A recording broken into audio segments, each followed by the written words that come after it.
There was a time when you could find this town at night from 20 miles away, without a map, without a road, without asking a living soul the way. You only had to look for the glow. Along the northern rim of the South Wales coalfield, where the green mountains close in around the head of the Taff Valley, the sky itself burned.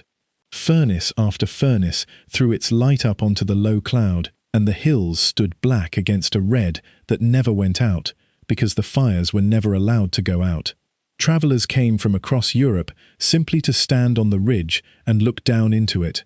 A King of Prussia, visiting in 1844, called it the fiery city of Pluto. Thomas Carlyle came a few years later, looked into the furnaces and the pits and the rolling mills, and wrote that it was like a vision of hell and would never leave him.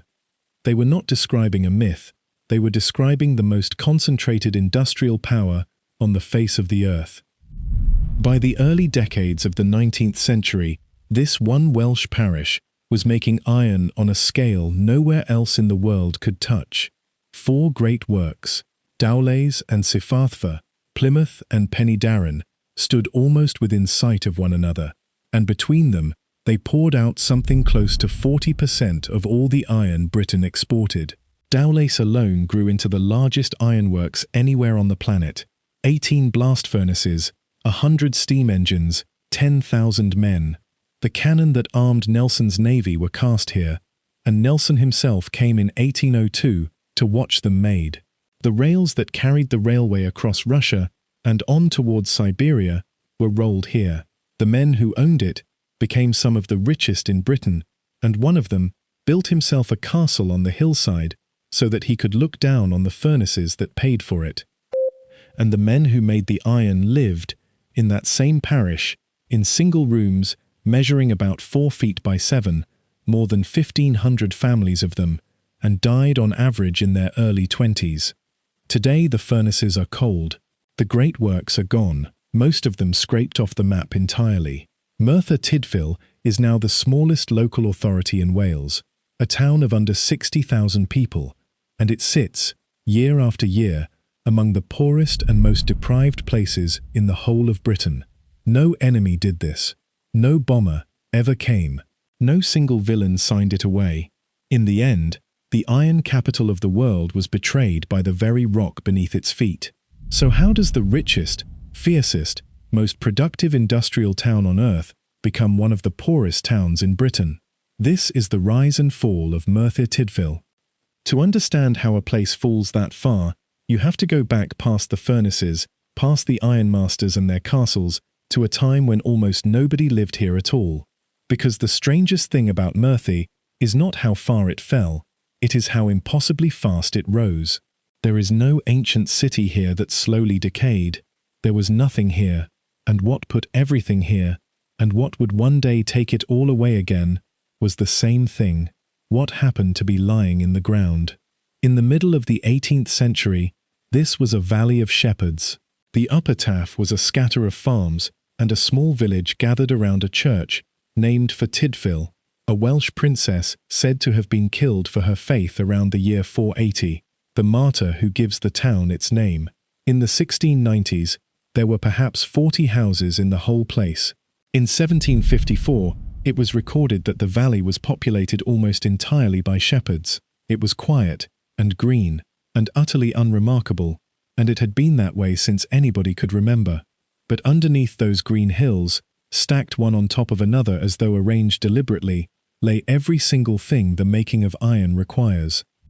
There was ironstone, the ore itself, outcropping along the northern edge of the coalfield where the seams broke the surface.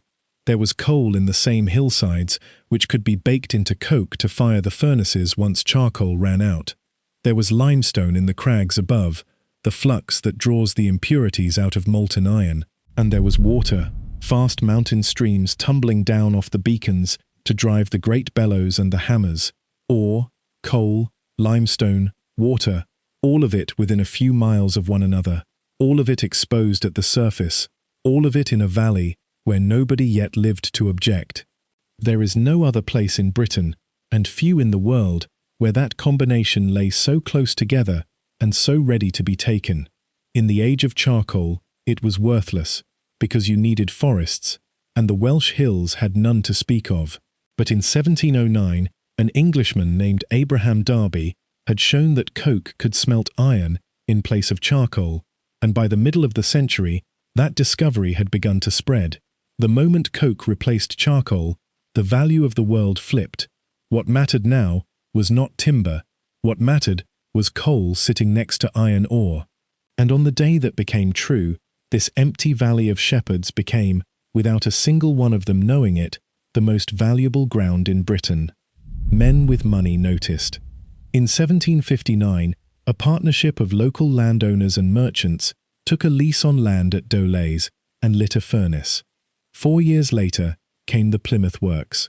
In 1765, an English member of Parliament named Anthony Bacon leased 4,000 acres on the west side of the Taff for 99 years at a rent of £100 a year, with no liability for royalties on anything he dug out of it. That lease would go on to generate fortunes beyond the imagination of the man who signed it. On that land, Bacon built Cyfarthfa.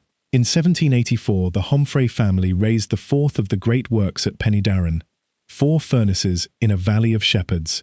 Within 2 generations, they would be the greatest concentration of iron production in the world. The men who took them over are the reason it happened.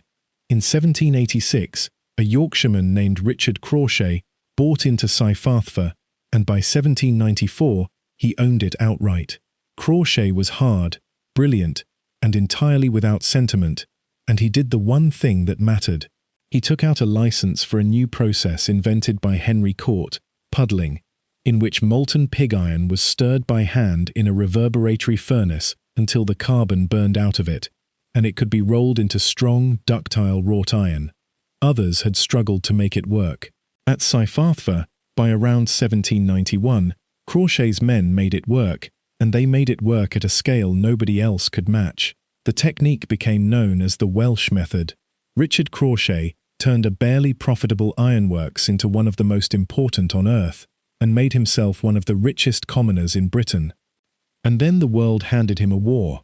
Britain spent the better part of 25 years fighting France, and a nation at war needs iron, the way a body needs blood. Cannon, shot, anchors, chains. The Crawshay family crest came to include a pile of cannonballs. When Admiral Nelson himself came to Merthyr in 1802, 2 years before Trafalgar, he came to watch the guns of his navy being cast. By 1806, under Richard Crawshay, Cyfarthfa was reckoned the largest ironworks in the world. Across the valley at Dowlais, another dynasty was rising. John Guest had come down from Shropshire in 1767 to manage the works, and his family stayed. His grandson, John Josiah Guest, took control in 1807, and he was a different kind of animal from Crawshay, a shrewd, patient, modernizing businessman who thought in decades.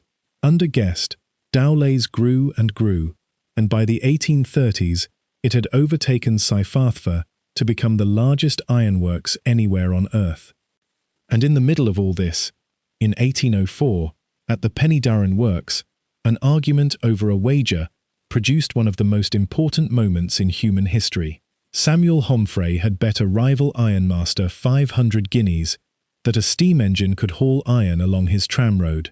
He hired a Cornish engineer named Richard Trevithick, who built a high-pressure steam engine, set it on wheels, and on the 21st of February ran it nearly 10 miles down the tramroad from Penderyn, hauling 10 tons of iron and 70 men who had climbed aboard to see it. It was the first steam locomotive ever to run on rails. The railway, the machine that would remake the entire world, was born in Merthyr Tydfil, on a bet, hauling Merthyr iron. Remember that locomotive. The railway that Merthyr gave the world would come back for it. What followed was one of the most violent expansions of any town in British history. In 1801, the first census counted around 7,000 or 8,000 people in the parish. It was already, at a stroke, the largest town in Wales. By 1831, there were 27,000, twice the size of Swansea, and 4 times the size of Cardiff. By 1851, over 46,000. The population would climb until it touched nearly 81,000 in 1911.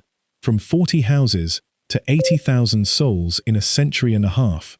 They came from everywhere, off the poor farms of rural Wales, out of the west of England, and above all across the sea from Ireland, walking into a valley that offered wages a farm labourer could not dream of, and asked nothing of you but your body.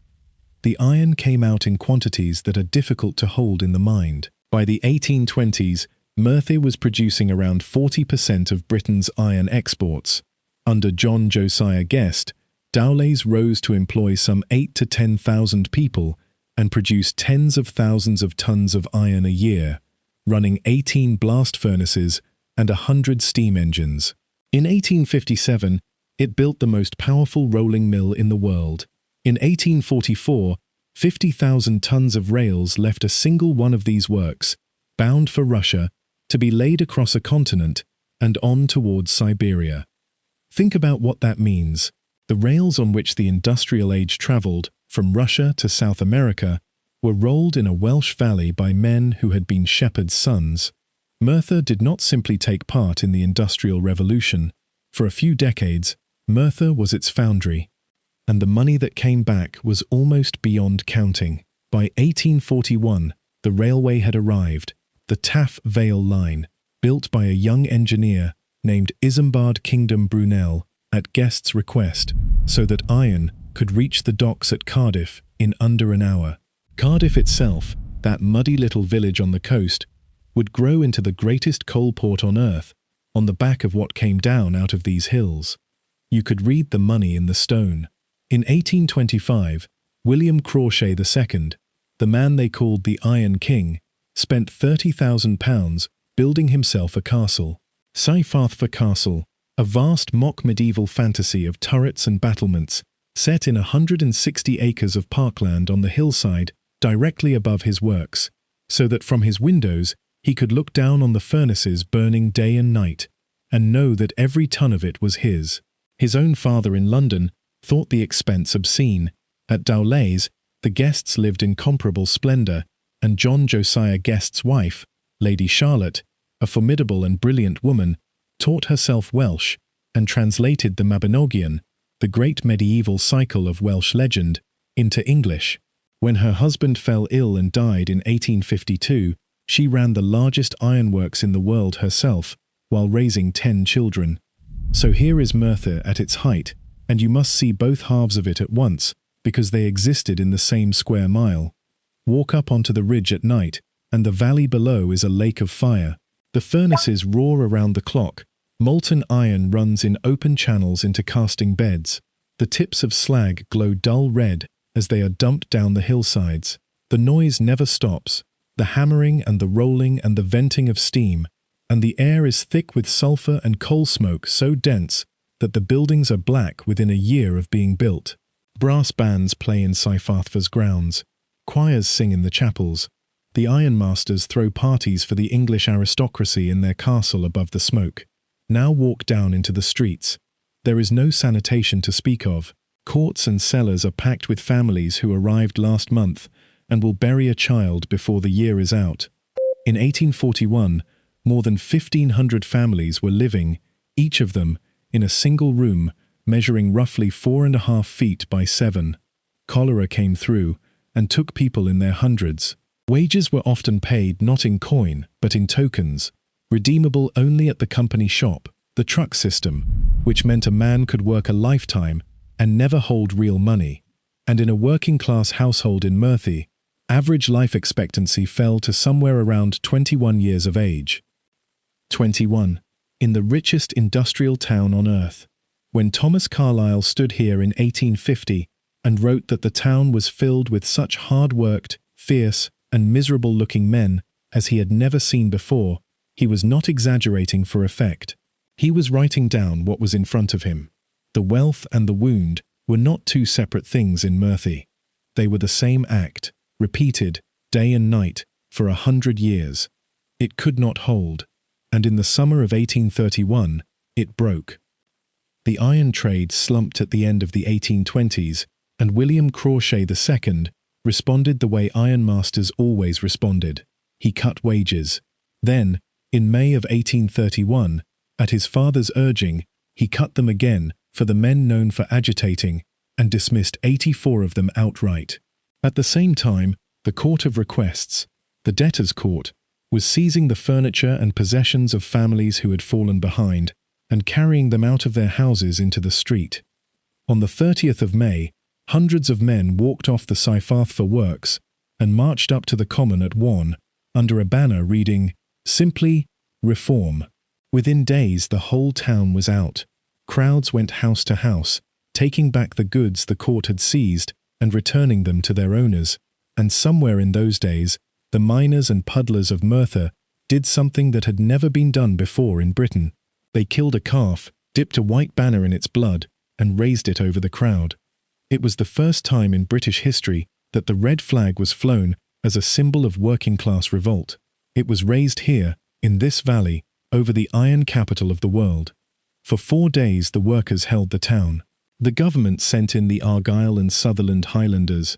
On the 2nd of June, a crowd led by a haulier named Lewis marched on the Castle Inn, where the ironmasters and the magistrates were meeting, and demanded lower bread prices and higher wages.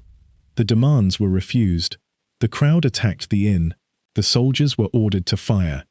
As many as 24 men, women and children were killed on the street outside. It took the army the best part of a week to take Merthyr back. 26 people were arrested. Several were transported to Australia, and the government decided that somebody, at least one man, would hang for it, as a lesson to everyone else in Britain who might be thinking the same thoughts. The man they chose was a 23-year-old miner named Richard Lewis, known everywhere as Dick Penderyn, charged with wounding a soldier, Private Donald Black, in the leg with a bayonet. 11,000 people signed a petition for his life. It was refused. On the 13th of August 1831, he was hanged at Cardiff. His last words, in Welsh, were, O Arglwydd, dimmer gamwedd, O Lord, what an injustice. He became the first martyr of the Welsh working class, and he has never stopped being one. 40 years later, a congregational minister reported that a man named Ianto Parker had confessed on his deathbed to the stabbing. A witness from the trial later admitted he had lied under oath, and here, the honest historian has to pause, because the legend has hardened into certainty, and the truth is less comfortable. In 2006, a retired police chief superintendent reviewed the original handwritten court transcripts and concluded that the identification evidence held up, and that Dick Penderyn probably did wound the soldier. Historians still argue about it. But that argument, in the end, misses the point entirely, and the deeper truth is worse than the myth, because Dick Penderyn was not hanged on the strength of the evidence.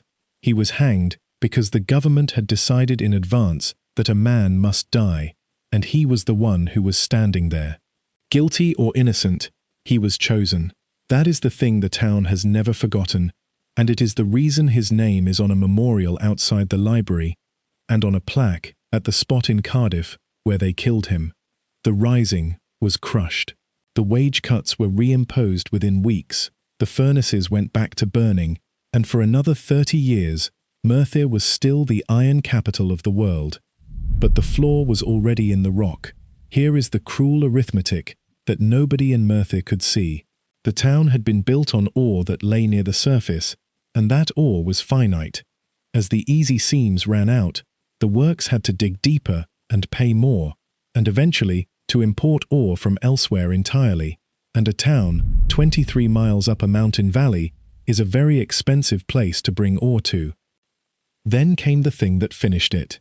In 1856, Henry Bessemer announced a process that could blow air through molten pig iron and turn it into steel, cheaply, in minutes.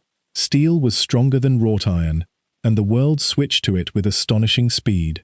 Rails, ships, bridges, everything. But the Bessemer process had one weakness. It could not tolerate phosphorus in the ore. And the iron ore of the South Wales hills, the ore that had made Merthyr the richest industrial town on earth, was phosphoric. It was, for the greatest technological leap of the age, useless. The very rock that had built the town, that had drawn 100,000 people into this valley, that had raised a castle on the hillside, could not make the metal the world now wanted. The ironmasters had a choice: convert to steel and import clean ore from Spain and elsewhere, at ruinous cost, up a valley, or die slowly. The Crawshays, proud and by now complacent, dragged their feet. Cyfarthfa stopped work in 1874. It was rebuilt at enormous expense and reopened as a steelworks in 1884, was sold in 1902 to the owners of Dowlais, closed again by 1910, flickered briefly back to life for the Great War, and shut for the last time in 1919. In 1928, it was dismantled for scrap. Dowlais, always the shrewder house, did the arithmetic and drew the only rational conclusion: if the ore now had to come by sea, then the works should be by the sea. In 1891, the Dowlais Company built a great new steelworks on the coast at Cardiff and moved its steelmaking down out of the mountains to meet the ships. Read that again, because it is the whole tragedy in a sentence. The iron capital of the world moved its iron out of the valley that made it. For a time, the coal saved them. From the 1870s, the great steam coal seams of the valleys were sunk, and Merthyr's men went down the pits instead of into the furnaces, and the population went on climbing to its peak of nearly 81,000 in 1911. But that was a reprieve, not a rescue. It simply meant the town now depended on a second single commodity, and that when it went, it would take everything, and it hid the truth for a generation, because a valley full of working men looks healthy right up until the moment it is not. It went after the Great War. The world's navies converted to oil. Other nations sank their own pits. Coal exports collapsed, and the seams that were left were deep and expensive. The furnaces that remained went cold, and in the 1930s, the town that had once made 40% of Britain's iron exports fell further and faster than almost any place in the country. By 1932, in Dowlais, in the shadow of where the largest ironworks on earth had once stood, more than 80% of the men were out of work. Not 20%, 80%. There were men in those streets who had not held a job in a decade, who had gone from the pit or the furnace straight into a queue that never moved. Across the 1920s and 30s, some 27,000 people simply left Merthyr, walking away from the valley their grandparents had walked into, looking for work in England. A third of the town, gone. And in 1935, the state passed its verdict. A royal commission examined Merthyr Tydfil, weighed the crushing cost of maintaining its unemployed, and recommended that the county borough be abolished altogether and absorbed into Glamorgan. The town that had armed Nelson's navy and laid the rails to Siberia was now, in the eyes of the government, an administrative problem to be dissolved. Glamorgan County Council refused to take it on. Nobody wanted it. Merthyr had gone, within a single lifetime, from the richest iron-making town in the world to a place that the country could not think of a use for. If the story of Britain's forgotten places means something to you, take a moment to subscribe. It costs nothing, and it is one of the few things that keeps a place like this from being forgotten twice. This channel brings the lost history of Britain's great towns and cities back to life, the places that built the modern world and were then quietly left behind by it. Now, let us follow Merthyr down, because the collapse of the industry was only the first wound. What came afterwards was slower and in some ways harder to forgive, because a great deal of it was chosen. The war brought a brief, false recovery, munitions work, and refugees from Europe.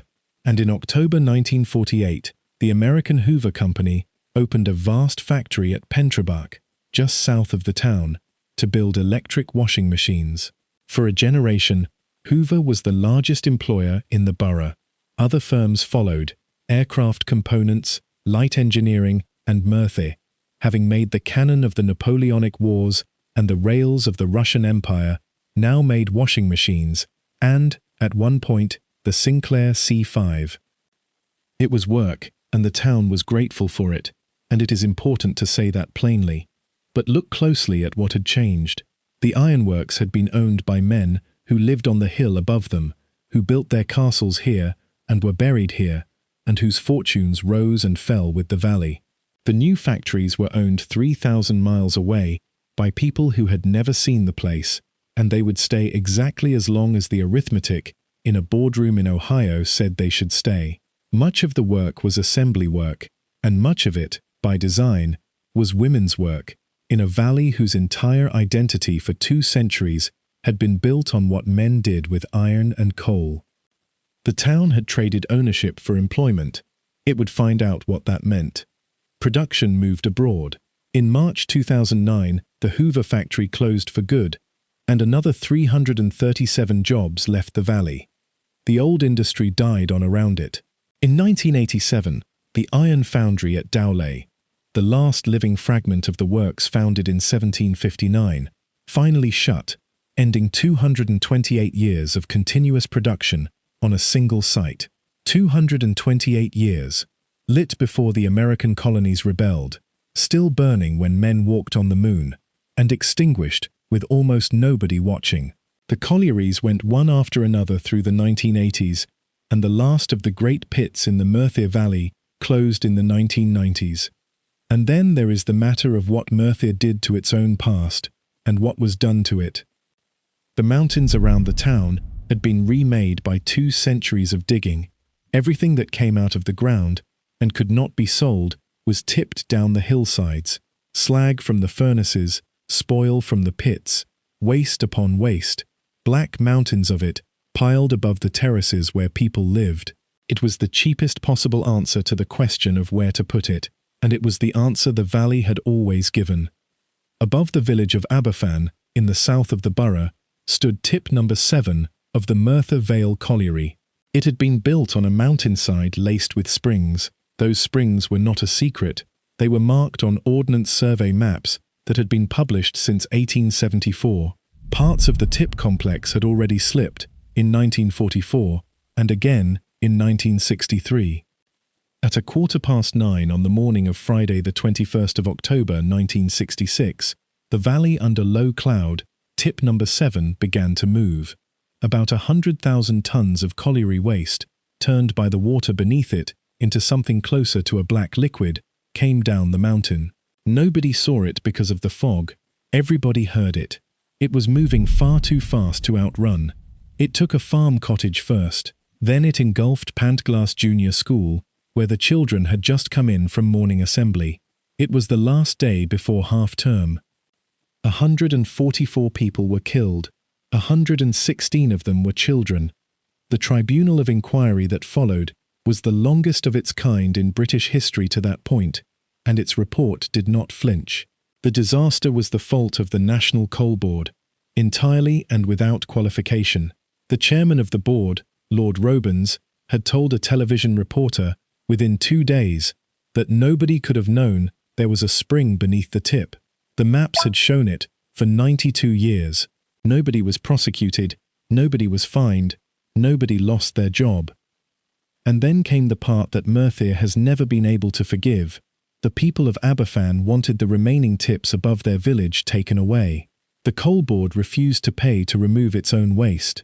So the government arranged for £150,000 to be taken out of the Aberfan Disaster Fund, the money that ordinary people all over the world had sent to a grieving village, and used it to pay for the removal of the tips. The Charity Commission did not stop it. The sum was almost as much as the bereaved families had received in compensation. It was repaid in 1997, 30 years later, without a penny of interest. The waste that killed those children was the leavings of the industry that had made the ironmasters into lords. The wealth had left the valley a lifetime earlier. The waste had stayed, and in the end it came down the mountain and took the children of the men who had dug it. There is nothing that can be said about Aberfan that makes it bearable, and it would be obscene to try. It stands at the end of Merthyr's story like a full stop. In the decades that followed, the tips were cleared at last, the hillsides reclaimed and grassed and planted, and the valley became green again, greener than it had been for 200 years. But in those same years the town also swept away what was left of its own greatness. The Cyfarthfa works were largely razed. The great industrial sites were flattened, buried, built over, and mostly forgotten, until in 2013, Workmen digging the foundations for a do-it-yourself store broke through into the buried coking ovens and tram lines of the ironworks that had once been the largest in the world. Archaeologists were given a few weeks to record what they found. Then it was covered over again, and the shop was built on top of it. So what is the verdict on Merthyr? Other towns that lost everything can at least name an enemy. Hull could point at the bombers. The East End could point at a deal signed in Whitehall. Merthyr had no enemy at all. There was no invasion, no clearance order, no single act of malice that brought it down. What happened to Merthyr was that the world changed the recipe.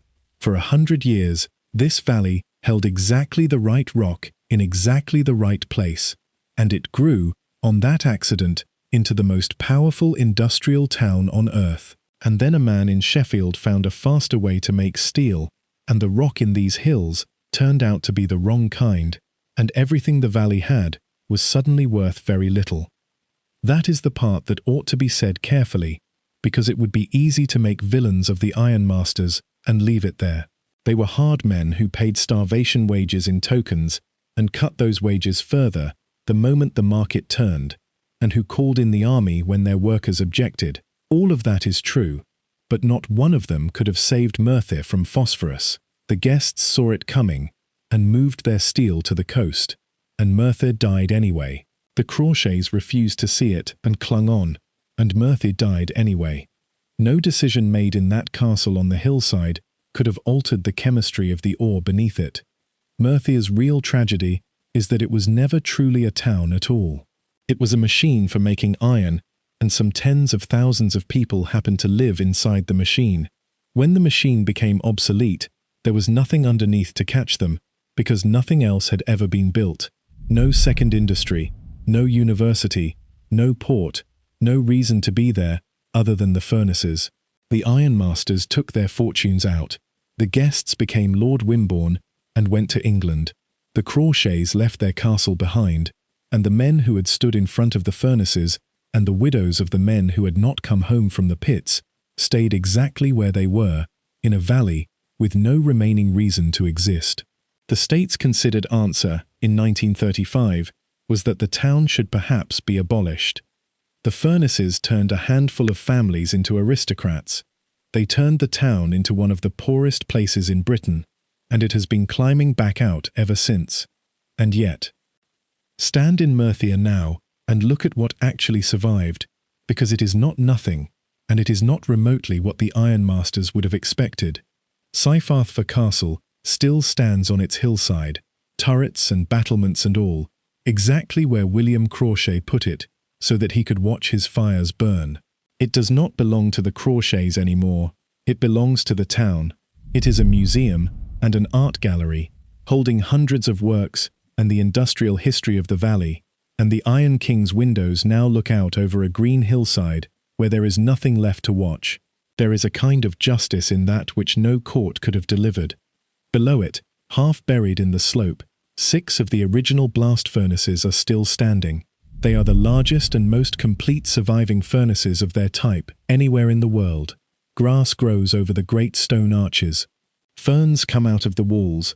They are a scheduled monument now, protected at last, and the town is slowly working out how to bring them back and how to tell the story properly. But the truest inheritance of Merthyr Tydfil is not made of stone at all, and it never was. The railway was born here, on a wager, in 1804, when Trevithick's engine hauled 10 tons of iron and 70 astonished men down the tramroad from Penderyn. The red flag of working-class revolt was raised here over the blood of a slaughtered calf in 1831, and in 1900 the constituency of Merthyr Tydfil elected a Scottish coal miner named Keir Hardie, and he became one of the first 2 Labour members ever to sit in the House of Commons, the beginning of the party that would one day build the National Health Service. Consider that a poor Welsh valley, worked half to death by 4 ironworks, gave the world the locomotive, gave Britain its labour movement, and gave the working class its first martyr, and then it was left to rot by the country that all 3 of those things transformed. Down outside the library, there is a memorial to a 23-year-old miner who was hanged so that everyone else would learn their place. Up on the mountains the sheep are back, grazing over ground where the slag tips stood for a century. At Aberfan, there is a quiet garden where a school used to be. And at night now, if you climb up onto the ridge above the town, where the travellers once stood and gasped at the sight of it, there is no glow, no red on the underside of the cloud, no roar carrying up the valley. The hills are dark and quiet and green in a way that no living person remembers them being. The fire that men could see from 20 miles away, the fire that a King of Prussia thought was hell itself and that Carlyle said would never leave him, went out a long time ago, and it took the furnaces and the fortunes and the ironmasters with it when it went. What it left behind, in the dark down there, is the town, and the town is still there. If you have walked with this story all the way to the end, then you already know this channel is for you. Subscribe so you do not miss the next one.